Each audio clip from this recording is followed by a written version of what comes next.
जय श्री राम प्रिय साथियों। 9 अप्रैल 2024 से प्रारंभ होने वाले काल युक्त संवत्सर में आप सभी का स्वागत है। इस संवत्सर का नाम जैसे कि आप सभी समझ रहे हैं कि काल युक्त है और इसका संधि विच्छेद क्या होगा वो आप सभी समझ सकते हैं। इसे समझाने की भी आवश्यकता नहीं है कि काल शब्द अपने आप में क्या रिप्रेजेंट करता है। साथियों, साथ ही में इस वर्ष एक अनोखी घटना जो कि 13 दिन का एक पक्ष भी इस बीच पड़ेगा इस पूरे वर्ष में, जबकि अक्सर आप देखते हैं कि जो पक्ष पड़ता है कभी भी 15 दिनों का होता है।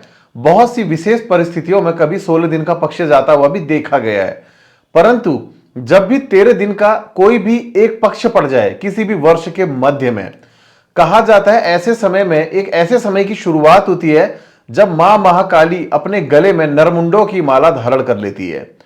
साथ ही में महाभारत काल के दौरान पर को 13 दिन का पक्ष पड़ा था, तो उसके बाद क्या हुआ था आपको पता है कि गिनती के लोग ही मात्र महाभारत के युद्ध के बाद शेष बचे थे। तो आप इससे मैं ये नहीं कहूंगा कि कभी भी डरिए, परंतु सतर्कता के साथ आपको आगे रहना चाहिए।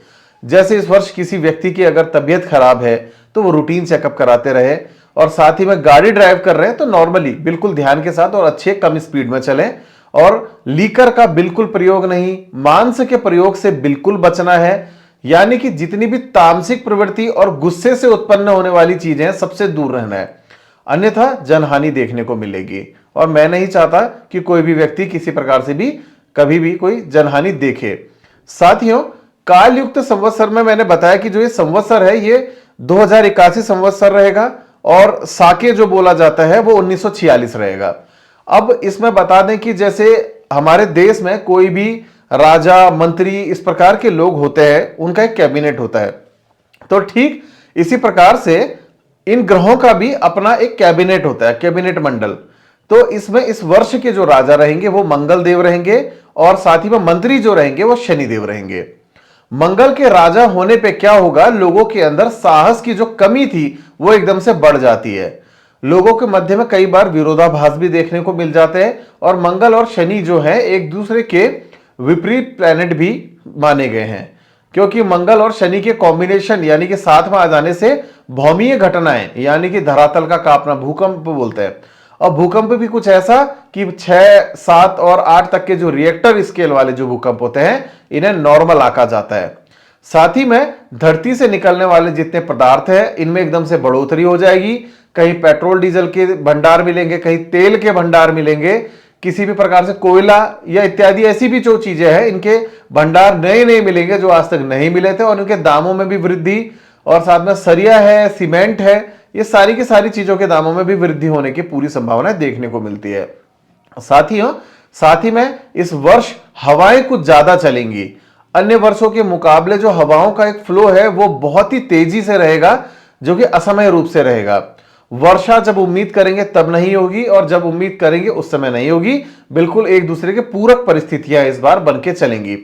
तो सभी ग्रहों का थोड़ा थोड़ा एक बार हम ये समझ लेते हैं कि क्या क्या कैबिनेट मंत्री किसको बनाया गया है।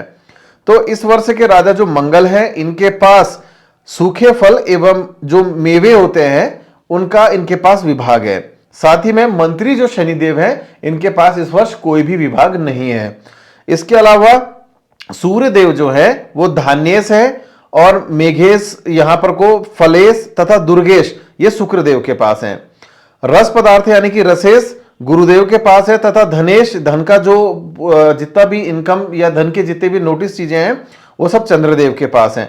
यानी कि जो 10 में से 6 ग्रह हैं या 6 विभाग, सॉरी ये कहेंगे कि जो 10 में से 6 विभाग है वो शुभ ग्रहों के पास हैं, और जो बाकी के चीजें जो रही है 4 वो प्रमुख विभाग है जो अशुभ लोगों के पास भी है। तो स्थितियां काफी परेशानी भरी भी देखने को मिलेगी जितने भी हमारे पॉलिटिकल वर्ग लोग हैं, क्योंकि राजा कहते ही यहां पॉलिटिक्स की एंट्री हो जाती है। तो ऐसे उसमें कभी भी राजाओं के मध्य में विरोधाभास भी बनेगा, और पब्लिक के संग उनकी डीलिंग यानी कि बात करने की जो कला है वो काफी कमजोर, यानी कि जिन भी नेताओं, मंत्री या किसी भी व्यक्ति के लिए आप जितना संघर्ष करेंगे, जितना उनके पीछे लगेंगे, उनके साथ आपके बोलने का तालमेल या व्यवहार एक हिसाब से मैं कहूं कि वो परेशानी भरा या खराब भी रह सकता है।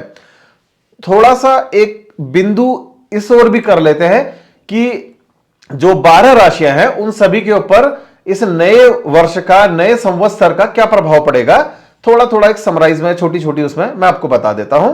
शुरुआत करेंगे मेष राशि के साथ। तो मेष राशि वालों के लिए मैं कहूंगा कि भौतिक जो सुख है उन संसाधनों में एकदम से वृद्धि बढ़ेगी, और स्वास्थ्य में उतार चढ़ाव की स्थिति इस वर्ष भर बीच बीच में देखने को मिलेगी। वृषभ राशि के लिए स्वयं एवं संतान की जो उपलब्धि है काफी अच्छी रहेगी। अच्छे वर्क में आपको पदोन्नति भी मिलेगी, साथ ही में धन हानि और मानसिक कष्ट भी किसी प्रकार से देखने को मिल सकता है। तो धन का निवेश काफी सोच समझ के करें, और कहीं पर कोई भी पेपर वर्क के ऊपर पूरा ध्यान दें। साथ ही में मिथुन राशि वालों के लिए अगर मैं बात करूं तो उनको अपनी वाणी में संयम रखने की आवश्यकता है। एग्रीकल्चर से रिलेटेड कोई भी काम करेंगे तो इनके लिए बहुत बढ़िया रहेगा। बात करें कर्क राशि के लिए, तो परिश्रम जितना करेंगे उस हिसाब से इस वर्ष भर आपको फल कुछ कम ही मिलेगा। साथ ही में दुर्घटनाएं होने की संभावनाएं बनेगी, शत्रु आपके काफी एक्टिव रहेंगे। सिंह राशि वाले के जो व्यक्ति हैं उनके लिए मैं कहूंगा सम्मान और धन वृद्धि इस वर्ष आपके लिए काफी अच्छी बनी रहेगी, और साथ ही में धनागम के जो स्रोत हैं उसमें बाधाएं भी आएंगी। कन्या राशि के जो व्यक्ति हैं उनके लिए मैं कहूंगा कि पुलिस अथवा जो सेना में कार्यरत व्यक्ति हैं उनको यहां पदोन्नति यानी कि प्रोन्नति जो कहते हैं वो मिलने की पूरी संभावनाएं बने रहेगी। और साथ ही में जो जुलाई के आसपास का और दिसंबर नवंबर वाले मंथ रहेंगे उधर पे भी आपके लिए काफी अच्छा ये मंथ निकलेगा। तुला राशि के जो व्यक्ति हैं इस वर्ष थोड़ा संतान के प्रति ध्यान रखें। संतान को कष्ट, चोट पटक या तबियत खराब की थोड़ी सी संभावनाएं बन सकती हैं, और साथ ही में धनागम के नए स्रोत बनेंगे जो कि आपके लिए अच्छे रहेंगे। और साथ ही में यहां पर को इस वर्ष उतार चढ़ाव की स्थिति भी देखने को मिलेगी। वृश्चिक राशि वाले जो व्यक्ति हैं उनके लिए मैं बताना चाहूंगा यश एवं सम्मान की दृष्टि से यह वर्ष काफी अच्छा रहेगा, और शत्रु जो आपके हैं प्रबल भी होंगे, और साथ ही में आप उनको परास्त भी करेंगे। धनु राशि के जो व्यक्ति हैं उनके लिए मैं कहूंगा कि शत्रु, बाधा और साथ ही में अप्रिय घटनाएं जितनी हैं वो इस वर्ष काफी प्रभावी रह सकती है, और आर्थिक स्थिति जो है वो काफी बेटर रहेगी। नए काम शुरू करने में काफी बाधाएं भी उत्पन्न होगी।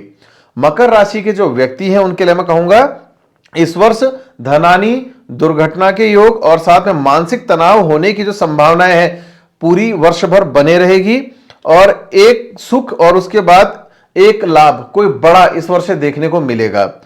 कुंभ राशि के जो व्यक्ति हैं उनके लिए मैं कहना चाहूंगा इस वर्ष भर शारीरिक, मानसिक और आर्थिक कष्ट से काफी आप परेशान रहेंगे। अकारण भ्रमण और एक हिसाब से कहेंगे कि शत्रु बाधा यानी कि शत्रुओं से मन व्यथित रहेगा।